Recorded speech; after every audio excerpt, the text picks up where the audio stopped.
Hello ನಮಸ್ಕಾರ ಸ್ನೇಹಿತರೆ, ಏನಾಗ್ತದೆ ಫೈನಲಿ ಇಲ್ಲಿ ಎಲ್ಲ ರೀತಿಯ ಟ್ವಿಸ್ಟ್ ಆ್ಯಂಡ್ ಟರ್ನ್ ಸಿಗೋದ್ರ ಜೊತೆಗೆ ರಾಮಾಚಾರಿ ಜೈಲಿಂದ ಎಸ್ಕೇಪ್ ಆಗೋಕೆ ಟ್ರೈ ಮಾಡ್ತಿದ್ದಾರೆ. ಈ ಕಡೆ ಚಾರು ಹೋಗಿ ಹೇಳಿದ್ದೇನು, ಅಪ್ಪ ಫೋನ್ ಮಾಡಿ ಮಾತಾಡಿದ್ದೇನು, ಈ ಕಡೆ ವೈಶಾಖ ಮತ್ತೊಂದು ಬಿಗ್ ಪ್ಲಾನ್ ಏನು, ಎಲ್ಲವನ್ನ ಕೂಡ ತಿಳ್ಕೊಬೇಕು ಅಂದರೆ ಈಗಲೇ ನಮ್ಮ ಈ ಚಾನಲ್ನ ಸಬ್ಸ್ಕ್ರೈಬ್ ಮಾಡಿ ಹಾಗೆ ಒಂದು ವಿಷಯವನ್ನು ಪೂರ್ತಿಯಾಗಿ ನೋಡಿ.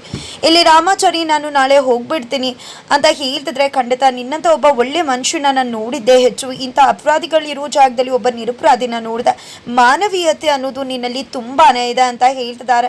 ಜೊತೆಗೆ ನೀನು ಹೋಗೋ ಕೆಲಸ ಎಲ್ಲ ಕೂಡ ಒಳ್ಳೇದಾಗ್ಲಿ, ಇಲ್ಲಿಂದ ನಾಳೆ ನೀನು ಹೋಗ್ತೀಯ ಎಲ್ಲವೂ ಕೂಡ ಒಳ್ಳೇದಾಗ್ಲಿ, ಮತ್ತೆ ಇಲ್ಲಿಗೆ ವಾಪಸ್ ಬರಬೇಡ ಅಂದಾಗ ಬರ್ತೀನಿ, ನಿಮ್ಮನ್ನ ನೋಡೋದಕ್ಕೆ ಬರ್ತೀನಿ ಅಂತ ಹೇಳ್ತಾರೆ. ನಮ್ಮನೆ ರುಚಿನ ನೀವು ನೋಡಬೇಕು, ನನಗೆ ಇಲ್ಲಿ ಒಬ್ರು ಅಣ್ಣ ಸಿಕ್ಕಿದ್ರು ಬೆಂಡೆ ಅಂತ ಅಂತ ಹೇಳ್ತಿದ್ದಾರೆ. ನೀನೇ ನನ್ನ ನೋಡಬೇಕು ಅಂತ ಬರ್ತಿದ್ಯಾ. ಅಪರಾಧಿಗಳು ಅಪರಾಧ ಮಾಡಿದ್ರೆ ಪ್ರಪಂಚ ಮಾತ್ರ ಅಲ್ಲ, ನಮ್ಮವರು ಕೂಡ ನಮ್ಮನ್ನ ಕೈದಿಗಳಾಗೆ ನೋಡ್ತಾರೆ. ಒಮ್ಮೆ ಕೂಡ ನನ್ನ ಮಕ್ಕಳು ನನ್ನನ್ನು ನೋಡೋಕೆ ಬರಲಿಲ್ಲ, ನನ್ನ ಹೆಂಡತಿ ಅಪರೂಪಕ್ಕೆ ಬರ್ತಾಳೆ, ಆದರೂ ಕೂಡ ಅವಳ ಜೊತೆ ಮಾತಾಡಬೇಕು ಅಂದ್ಕೊಂಡ್ರು ಅವಳು ಕೂಡ ನನ್ನ ಜೊತೆ ಸರಿಯಾಗಿ ಮಾತಾಡೋಕ್ಕೂ ಮುಂದಾಗೋದಿಲ್ಲ. ಆದರೆ ನೀನು ನನ್ನನ್ನು ನೋಡಬೇಕು ಅಂತ ಬರ್ತೀನಿ ಅಂದೆ ಅಲ್ವಾ, ನಂಗೆ ತುಂಬಾ ಖುಷಿ ಆಗ್ತದೆ.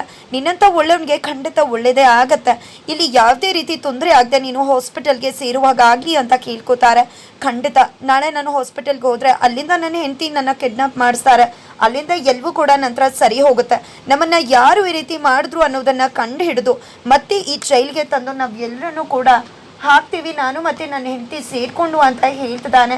ನಂತರ ಈ ಕಡೆ ವೈಶಾಖ ಅಂತೂ ತನ್ನ ತಮ್ಮನ ಜೊತೆ ಸೇರಿಕೊಂಡು ಹೀಗೆ ಆ ಮನೇನ ಸರ್ವನಾಶ ಮಾಡೋದು ಅಂತ ಪ್ಲ್ಯಾನ್ ಮಾಡ್ತಿದ್ರೆ, ನಾವು ಏನೇ ಮಾಡಿದ್ರು ಕೂಡ ಏನೂ ಆಗಲಿಲ್ಲ. ಅದಕ್ಕೋಸ್ಕರ ತಂಗಿ ಅಂದರೆ ಅವನಿಗೆ ತುಂಬಾ ಪ್ರಾಣ ರಾಮಾಚಾರಿಗೆ. ಜೊತೆಗೆ ಆ ಮನೆ ಜೀವ, ಅವಳನ್ನ ಲವ್ ಮಾಡೋ ಹಾಗೆ ಮಾಡಿ ಕೈ ಕೊಟ್ಬಿಡು, ಆಗ ಇಡೀ ಮನೆ ಸರ್ವನಾಶ ಆಗ್ಬಿಡುತ್ತೆ ಅಂತ ವೈಶಾಖ ಹೇಳ್ಕೊಡ್ತಿದ್ದಾರೆ.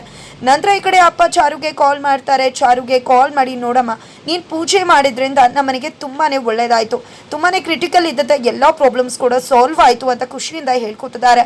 ಈ ಮಾತನ್ನ ಕೇಳಿ ಮಾನ್ಯತಾ ಉರ್ದೋಗ್ತಿದ್ದಾರೆ. ಜೊತೆಗೆ ಈ ಕಡೆ ಚಾರು ಇದಕ್ಕೆಲ್ಲ ಕಾರಣ ನಿಮ್ಮ ಅಳಿಯ, ಅವ್ರಿಗೆ ಏನೇ ಇದ್ರೂ ಕ್ರೆಡಿಟ್ ಹೋಗ್ಬೇಕು ಅಂತ ಹೇಳ್ತಿದ್ದಾರೆ.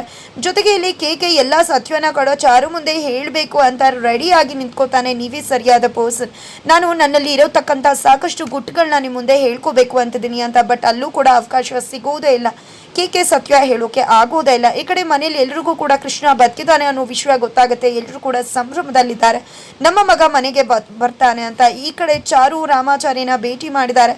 ಭೇಟಿ ಮಾಡಿ, ನೀನು ಇಲ್ಲಿಂದ ಗಾಯ ಮಾಡಿಕೊಂಡು ಹಾಸ್ಪಿಟಲೈಸ್ ಆಗೋಕೆ ಎಲ್ಲ ರೀತಿ ರೆಡಿ ಮಾಡ್ಕೋ ರಾಮಾಚಾರಿ, ನಾನು ಅಲ್ಲೇ ಎಲ್ಲ ರೀತಿಯಲ್ಲಿ ತಯಾರಿ ಮಾಡ್ಕೊಂಡಿರ್ತೀನಿ ನಿನ್ನ ಕಿಡ್ನಾಪ್ ಮಾಡಿಸೋಕೆ ಅಂತಂದರೆ ನಾನು ಕೂಡ ಇಲ್ಲಿಂದ ಎಸ್ಕೇಪ್ ಆಗಬೇಕು ಅಂತಲೇ ಅಂದ್ಕೊಂಡಿದ್ದೀನಿ ಚಾರು ಮೇಡಮ್. ಜೊತೆಗೆ ಇಲ್ಲಿ ಖಂಡಿತ ನನಗೆ ಒಬ್ಬರು ಸಾಥ್ ಕೊಡ್ತಾರೆ, ಇಲ್ಲಿ ಗಲಾಟೆ ಆಗುತ್ತೆ, ನಂತರ ನನಗೆ ಪೆಟ್ಟಾಗುತ್ತೆ, ನಂತರ ಹಾಸ್ಪಿಟಲೈಸ್ ಆಗ್ತೀನಿ, ನಂತರ ನೀವೇನು ಬೇಕು ಅದನ್ನು ಮಾಡಿ ಅಂತ ಹೇಳ್ತಿದ್ದಾನೆ.